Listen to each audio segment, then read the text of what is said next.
Assalamualaikum and good day to Dr. Rafiq. My name is Ratul Mumtaza. Today, me and my group mates, Kashfila, Muhammad Shafiq, Nur Najiha, and Nurul Atika will be presenting about the effects of inflation and unemployment on economic growth in Indonesia. Let's move on to introduction. So, Indonesia is one of the developing countries that still needs to improve in terms of economic development, and to strive towards becoming a developed country, Indonesia has to increase their economic growth, which is the main macroeconomic indicator that reflects the state of a country's economy, whereby in this study we are using GDP to represent economic growth. Inflation has been a concerning issue for researchers and policymakers, especially in developing countries.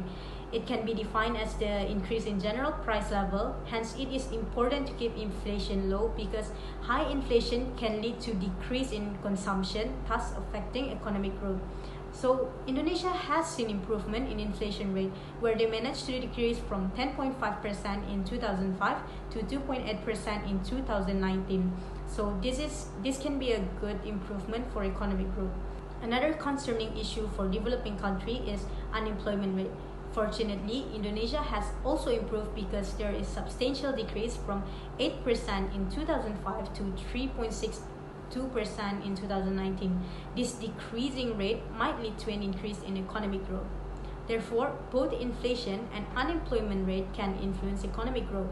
However, in Indonesia, the economic growth remains constant between 5 to 6% every year. So this might be due to the fact that both inflation and unemployment rates might influence economic growth greater in the long run rather than in the short run. Hence, Indonesia needs to come up with effective policies to control inflation and unemployment rate and keep it stable so that Indonesia can show greater progress in economic growth than before. There are 5 literature reviews used in this article. The first is Kandeman and Murillo 2009. Both inflation and unemployment have a negative effect on the personal individual assessment. Second, Shahid 2014. Unemployment have a negative effect and inflation have a positive effect on the economic growth. The third literature review is Asoluka Njoku and Akazi A. Ihuba 2011, there is a negative relation between unemployment and gross domestic product, while positive relation on inflation and gross domestic product. The fourth literature review is Ansari Muhammad and Alias et al. 2011. Inflation and unemployment give the unidirectional in the short run with the gross domestic product. The last is Zabihi and Lofty 2012, a negative relationship of output gap with deviation of unemployment rate from the unemployment rate with respect of inflation. Assalamualaikum and hi, my name is Muhammad Shafiq, and in this part I will discuss and explain about the methodology that we apply in this article. There will be 3 variables in this article, which is the dependent variable will be the economic growth, and 2 independent variable, which is the inflation and unemployment. We analyze the correlation between the inflation and unemployment towards the growth rate in Indonesia by using estimation techniques that such as unit root and the co-integration analysis. So about the unit root test, it is a single equation regression model of a time series used to model economic variables. We choose decay and Fuller's ADF test and Phillips parent test to see if a variable has a unit root. The null hypothesis is that the variable has a unit root, and their alternative hypothesis is that the variable is generated by a stationary process. So about the test for co-integration, it is to examine whether there is a long-term link between the different time series from 2010 until 2020. The Johansson process a vector error correction model that use maximum method for estimating the number of merging vectors. The trace test and the maximum eigenvalue test are 2 test statistics for co-integration using this method.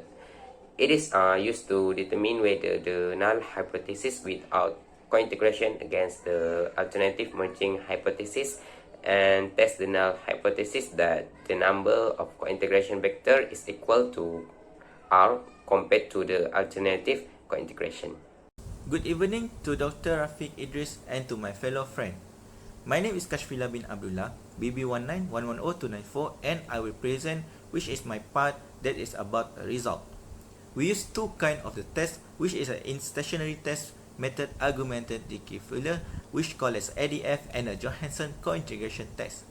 We use the ADF unit because to see if a variable has a unit root, while co-integration is to see whether there is a long-term link between a different time series as mentioned in methodology. According to the table, one shows that this is a test result for each source unit variable. The current level of inflation and unemployment, the result of the ADF calculation method, show that both variables are not stationary. The probability value in the table 1 show that the inflation has been stationary with a value of 0.000, which is less than the crucial value of the 5%. While the unemployment variable is not stationary, it's equal to 0.4500, which is higher than the critical amount of 5%, and the GDP stationary with the value of the 0.000 as shown by the probability value. As the difference calculation method according to ADF, the variables are already stationary at the first level. Inflation has been stationary as indicated by the probability value of the 0.000 that are less than the critical value of the 5%, and unemployment has been stationary as well as evident by the probability value of the 0.000 that are less than the critical value of the 5%. Okay, the second result will be a Johansson co-integration test.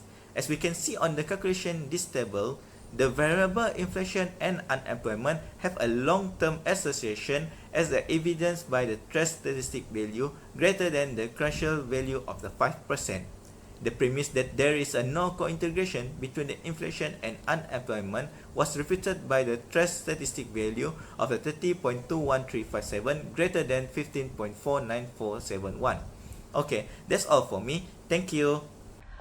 Long-run impact for unemployment is a various types of unemployment occurs like frictional unemployment, structural unemployment, cyclical unemployment. For example, structural unemployment happens when workers didn't match their skill with job. Next, affect physical and mental health for individual and family members. It will occur individual and family who have problems in a financial debt and didn't have money to purchase their needed. So, the solutions for unemployment in long-run impact is control monetary policy by offering low interest rates, so public will afford to buy their needed and any expensive things like cars and house. Next, these solutions also help entrepreneurs to implement business, and they can hire work and purchase to buy raw materials for ensure the business runs smoothly and successfully. Add-ons, the unemployment rates will decreasing slowly. The long-run impact for inflation is raises the cost borrowings. For workers, it's increasing the debt for paying expensive stuff.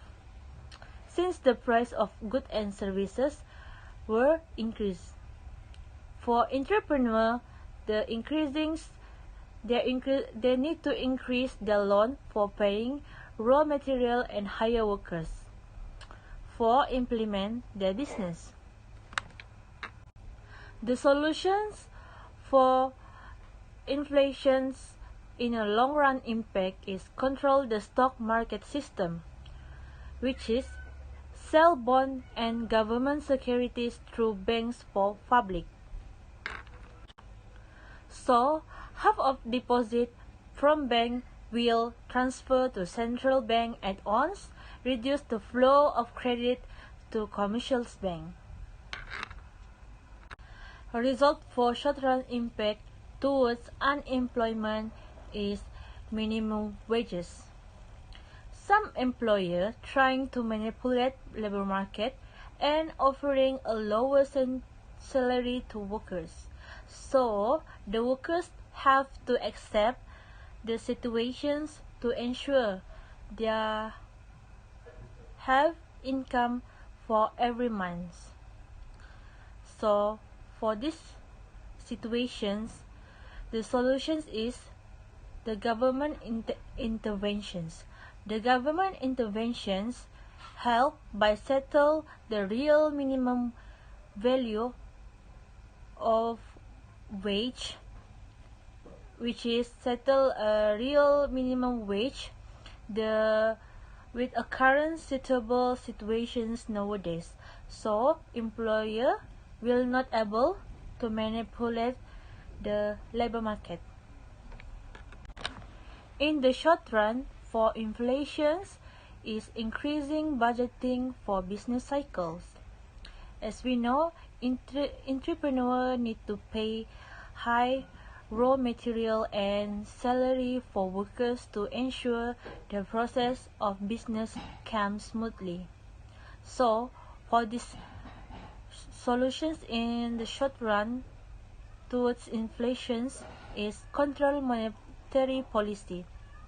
By implement high rate, it will help to reduce demands in the economy, add-ons, lower the inflations, and it also help to high exchange rate and help reducing inflationary pressures.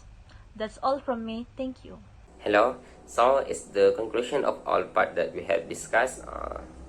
Previous studies produce mixed results regarding the impact of macroeconomic variables such as inflation and unemployment towards the economic growth, especially in Indonesia.